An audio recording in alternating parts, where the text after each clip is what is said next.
Cuba Información. No me digan más mentiroso, no me digan más, no me digan más. Grandes medios de comunicación afirman o insinúan que las centenares de miles de personas que asisten en Cuba a manifestaciones como la del 1 de mayo lo hacen obligadas por su gobierno. Iván García, uno de los llamados periodistas independientes cubanos, que trabaja como corresponsal para el periódico español El Mundo, decía en un texto del 30 de abril que estos desfiles populares se realizan no siempre de una manera espontánea.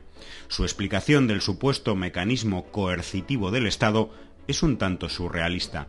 Según el periodista, las llamadas brigadas de respuesta rápida, a las que define como tropas de choque paramilitares, son citadas para realizar mítines de repudio. Con esta explicación, lectores alejados de la realidad cubana acabarán creyendo que los millones de cubanas y cubanos que por diferentes razones no acuden a dichas manifestaciones son repudiados públicamente por unos violentos uniformados. Varios medios han añadido este año un nuevo elemento a la tesis de la supuesta obligatoriedad de asistencia a dichos actos: la presión que, dicen, realiza el gobierno sobre los trabajadores por cuenta propia, un sector que con los cambios económicos en marcha ha tomado este año una particular relevancia social. El diario de Miami, El Nuevo Herald, presentaba como evidencias de esta coacción las declaraciones de Marta Beatriz Roque, conocida disidente de extrema derecha, y las palabras de un trabajador anónimo que afirmaba supuestamente que toda la gente de la cuadra se incorpora a esta actividad y seríamos mal vistos si decimos que no. Pruebas incuestionables, sin duda. La supuesta coerción gubernamental a estos trabajadores del sector privado es también argumento de un reciente artículo de Vicente Botín, ex corresponsal de Televisión Española en La Habana. Su conocido odio hacia el gobierno cubano le hace llegar al absurdo de afirmar una cosa y la contraria en el mismo texto. Por un lado, dice que la asistencia a los desfiles puntuará favorablemente en el proceso de selección que va a abrir la Central de Trabajadores de Cuba para que los trabajadores no estatales puedan afiliarse, para un poco más adelante afirmar que la afiliación al sindicato es obligatoria en el país. Si la afiliación es obligatoria, el autor debería explicar para qué deben demostrar estos supuestos méritos quienes desean hacerlo. Curiosamente, Botín califica la movilización de millones de personas en toda Cuba el 1 de mayo como una parodia y una mascarada, al tiempo que trata de pasar por representativa a la llamada Confederación Obrera Nacional Independiente, que nadie conoce en la isla y que tendría, según el autor, 22 agrupaciones independientes. Lo que no nos dice es si, como ocurre con la mayoría de los microgrupos de la llamada disidencia financiada por Estados Unidos, su membresía supera las 3 personas por cada agrupación independiente. En el mismo artículo, en su habitual tono arrogante y resentido, Vicente Botín desprecia los mecanismos que existen en Cuba para reconocer el esfuerzo de trabajadores destacados, aplicando una trasnochada equivalencia con el llamado estajanovismo soviético. Precisamente hace días algunos de estos hombres y mujeres recibían medallas y reconocimientos.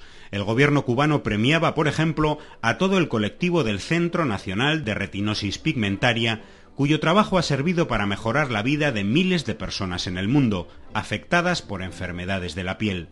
Otra parodia, imaginamos, para este periodista, cuyos libros repletos de mentiras contra Cuba cuentan con el apoyo editorial y mediático que es negado a tantos autores. El supuesto carácter sumiso del pueblo cubano se ha convertido ya en mito mediático. Hace unos meses, la conductora de un programa de la cadena SER, emisora de radio del grupo español Prisa, llegaba a decir lo siguiente.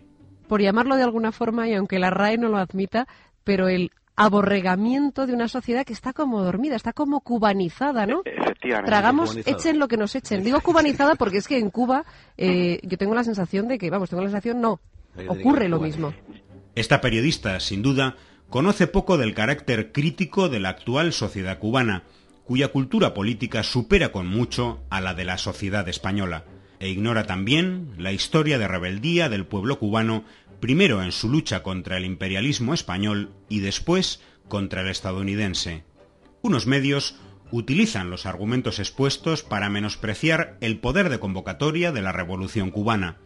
Otros prefieren sencillamente desviar la atención informativa. Mientras centenares de miles de cubanos y cubanas marchaban por las calles, algunos medios convertían en noticia la protesta de dos disidentes que se habían cosido la boca en apoyo a un contratista estadounidense encarcelado en Cuba que había sido enviado por su gobierno para repartir a la disidencia equipos de telecomunicaciones. Estos mismos medios no han dicho ni una palabra sobre protestas similares de presos en Colombia, que recientemente también se han cosido la boca en denuncia de sus condiciones carcelarias, pero sí han convertido en noticia la de varios opositores al gobierno de Hugo Chávez, en aplicación de su habitual doble rasero informativo. Luis Díaz López, en el blog La Joven Cuba, hace una refrescante y nada dogmática descripción de lo que es la marcha popular por el 1 de mayo en Cuba. Para este joven cubano se trata de un día festivo donde los cubanos, después del desfile, se plantan cerca de una pipa de cerveza y pasan su día con felicidad y alegría, lejos de esa óptica obligatoria y jerárquica que la prensa internacional le pretende dar. Y es que el 1 de mayo en Cuba es, además de un acto de apoyo masivo a la revolución, una fiesta político-social de características inéditas en el mundo. Pero eso parece imposible que algunos lo entiendan. Toda la gente que pasa por aquí tiene problemas, dificultades con el transporte, con la alimentación. Pero míralo aquí, no nos pueden entender, no pueden entender las raíces que motivan eso. Es defender un proyecto imperfecto, perfectible, pero es un proyecto nuestro.